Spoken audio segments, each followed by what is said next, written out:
Úgy kaptuk meg az elmúlt napokban az áramszolgáltatótól a díjbekérőt, hogy januárra megmondták, hogy például a nappali intézményünk, ami itt van a farmon, mindenkinek külön villanyórája van, eddig fizetünk átlag 200 000 forint áramdíjat, most előre kell kifizessük a január több mint 700 000 forintot, és egyszerűen ez kifizethetetlen.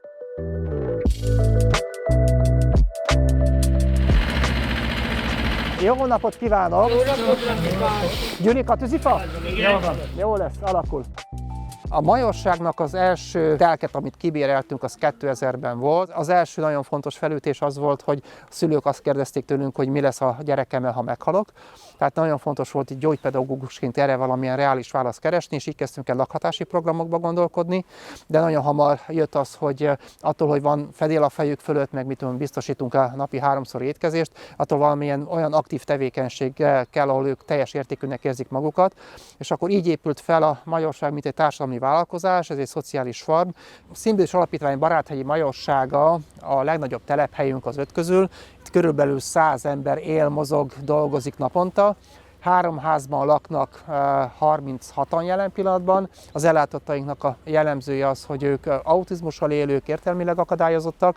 A lakóknak a jelentős része gyerekvédelemből érkezik, tehát nincsen családjuk, és itt lesz egy új közösségük.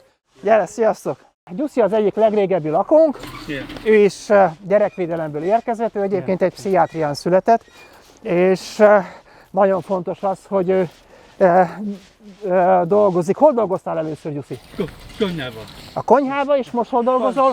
Panzióban. Most a panzió körül ő csinálja meg, takarít, és hát most éppen pedig a fatüzelésű kazánház épül az otthonhoz. A majorságban van értelme felkelni reggel, tehát itt mindenkinek munkaszerződése van, dolgoznak a konyhán, a kertészetben, az állattartásnál, a panzióba, mindenkinek van valami nagyon fontos tevékenysége, és munkaszerződésük van, rendesen fizetést kapnak, és talán a legfontosabb társadalmi üzenet, hogy ők adófizető polgárokká válnak. A sajtkészítésen kívül naponta 400 adag ebédet viszünk szét Miskolcon, ebédfutárszolgálatokkal, és ugyanúgy a gépkocsi vezetők megváltozott munkaképességű kollégák, és fogyatékos emberek kopogtatnak be az ajtón, hogy meghoztam az ebédet.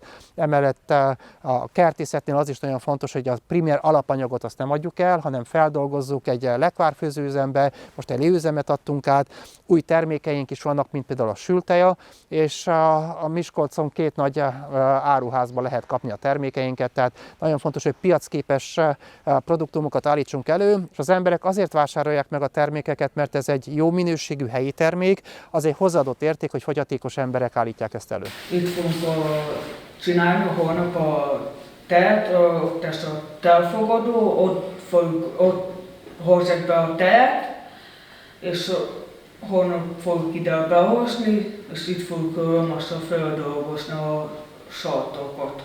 Beállás vagyok, minden nap beülök héten. Én itt lakok a baltászba. Mosogatok ilyesmiket, amikor tülőketek, felmosom a követ, ilyesmi, segíteni, amikor kell, le kell emelni a piac, amikor kell, csak nem minden nap kell mindig menni. Lakóotthonokban az úgy van, hogy 12-12-12 fő lakik jelen pillanatban. Itt egy nappali intézmény is működik, tehát akik családban vannak, és még reméljük, hogy hosszú távon családban maradhatnak, azok bejönnek hozzánk naponta a nappali intézménybe, meg foglalkoztatóba. A lakhatásnál nem ismerjük elmondani, de olyan nagy a várakozási lista, egy-egy helyre több mint 100-an várnak, és kb. 20 év hozzánk a bekerülés. Marci, aki a BKV-t mindig élőben nézi, és neki nagyon fontos, hogy az a motivációs eszközkészlete, hogy ő, a kollégák kinyomtatnak papírból eredeti, méretarányos buszt, villamos trolit, és ő ezeket összehajtogatja, és ez az ő élettere. A héttelbusszal jövünk majd.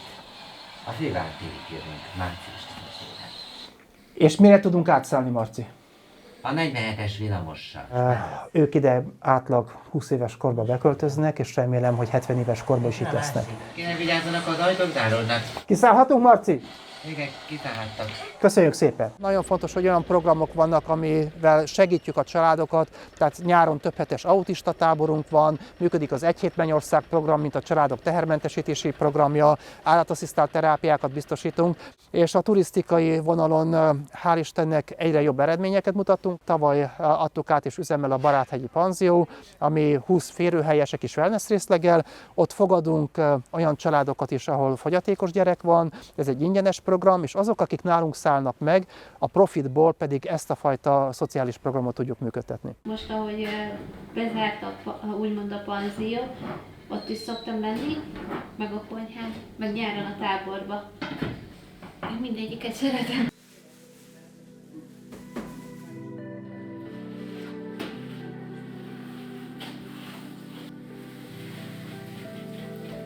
Kimatálok, elvittem, meg takarítás. És előtte a habarást Ja, habarás, igen. az emelgetéseket, Ja, igen. szűrni együtt, mosogatni. Mosogatni. Karcsi meg Szandi, ők azért egy elég értük harc megy. Igen, Igen, komoly harcok. A majorságnak a fenntartáshoz több lábon áll. A szociális intézmények után kapunk egy alapnormatívát, ami a jogszabályban ugyanúgy, mint bármilyen más civil fenntartó, de ahhoz, hogy ezt a magas minőséget tudjuk előteremteni, nagyon fontos az, hogy nekünk meg kell termelni azokat a pénzeket, amik hiányoznak a működéshez. Az előző 20 évben nagyon sok pályázati kiírás volt, tehát ezeket a beruházásoknak a jelentős részét pályázatokból hoztuk létre, de a pályázatok elfogytak, tehát gyakorlatilag alig van pályázati kiírás, de a műhelyvezetőnek a bérét, a rezsiköltséget, értékesítési költséget, előállítási költséget, azt elő kell teremteni. Én azt látom, hogy az állam a saját maga intézményeit azt fenntartja, tehát ott van egy rezsikompenzáció, van egy biztonság, a civil szervezeteknek ez a biztonság nincsen meg. Tehát az, hogy mi nem kapunk egy rezsitámogatást, vagy a speciális szállításnál egy üzemanyagár támogatást, az óhatatlanul veszélyezteti a mi működésünket. Amikor szeptemberben számoltuk, akkor 74,5 millió forint volt a hiányzó összeg, de az, hogy most kaptuk meg, hogy például az áramszolgáltatást néhány napja, hogy egy 4-szeres árat kell fizetni, és előre kell kifizetni januártól, ezt megint újra fogjuk számolni, de ez most már 100 millió forint fölött van. Ez egy olyan nagyságrendű összeg, aminek egyszerűen nem tudunk köszönni.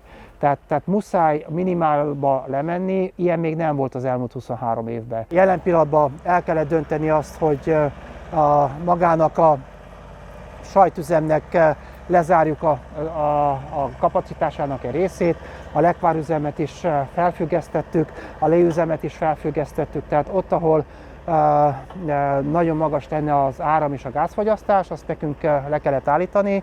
A kecskéknek jelentős részét eladtuk, talán a szaporulattal, ha úgy adódik, akkor néhány év alatt vissza tudjuk hozni ezt a kapacitást. Az otthonoknál is olyan, hogy megnézzük, hogy hogyan tudunk valahogy összebútorozni. A nappali intézménynél is van egy visszafogás, szállítást állítottunk le.